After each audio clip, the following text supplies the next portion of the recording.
Hello, today I'm going to be doing a review of James Baldwin's Another Country. This will be the third novel by James Baldwin that I've read, and the fourth overall fifth if you count the interview series, which I've done a review for as well. So just to start, if you only have time for a couple seconds of this video, this 5 stars. Amazing. Amazing work. It's a novel about passion, is how it's described, or passions.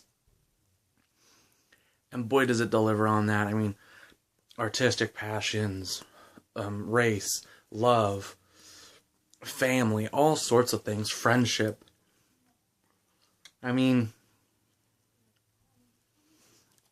it says on here that is stunning for its emotional intensity and haunting sensuality, depicting men and women, blacks and whites, stripped of their masks of gender and race by love and hatred at their most elemental and sublime.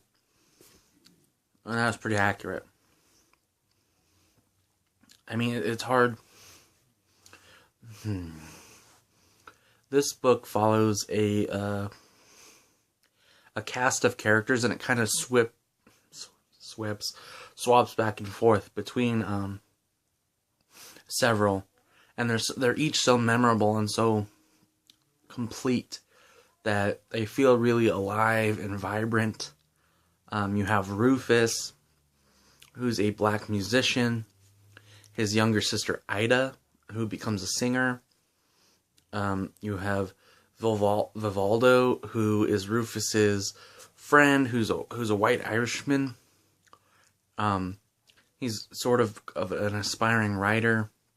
He's Rufus's friend, among other things. And you have Cass and Richard, who are a married couple who are slightly older, who were friends to both Rufus and Vivaldo and end up being friends to Ida.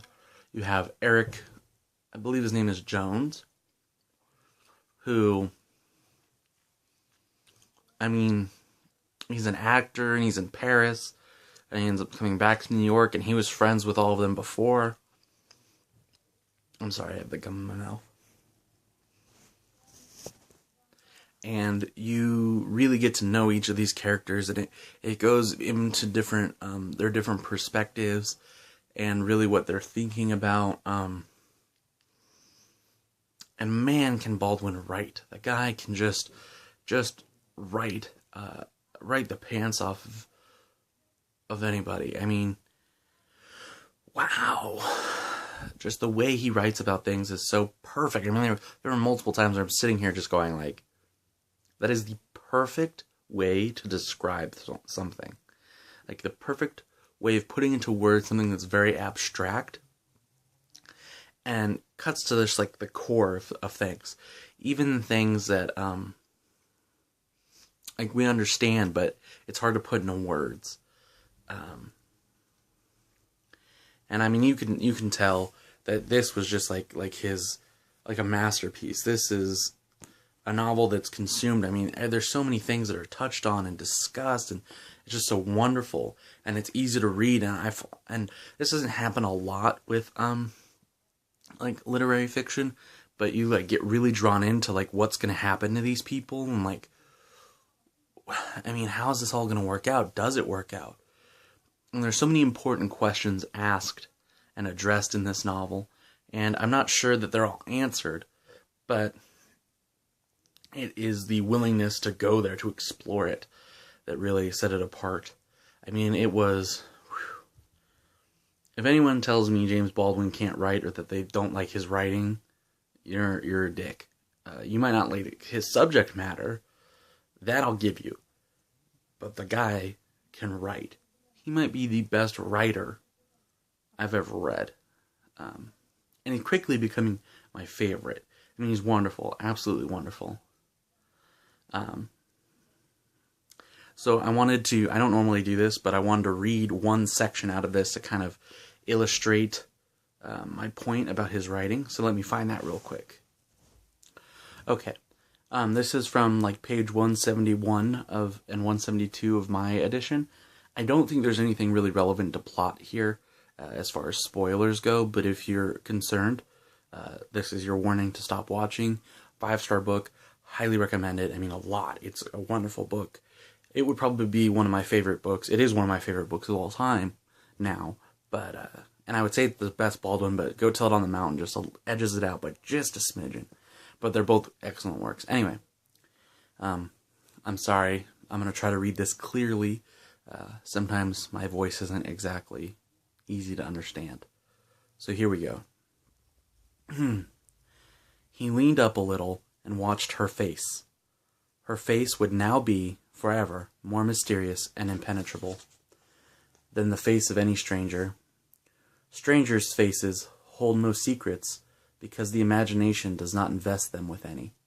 But the face of a lover is an unknown, precisely because it is invested with so much of oneself. It is a mystery, containing, like all mysteries, the possibility of torment. She slept. He felt that she was sleeping partly in order to avoid him. He fell back on his pillow, staring up at the cracks in the ceiling. She was in his bed, but she was far from him. She was with him, and yet she was not with him. In some deep, secret place, she watched herself. She held herself in check. She fought him. He felt that she had decided, long ago, precisely where the limits were, how much she could afford to give, and he had not been able to make her give a penny more. She made love to him as though it were a technique of pacification, a means to some other end. However she might wish to delight him, she seemed principally to wish to exhaust him, and to remain, above all, herself on the banks of pleasure, the while she labored mightily to drown him in the tide. His pleasure was enough for her, she seemed to say. His pleasure was hers, but he wanted her pleasure to be his, for them to drown together in the tide. He had slept, but badly, aware of Ida's body next to his, and aware of a failure more subtle than any he had known before. I mean, come on! That's ridiculous. That's so good.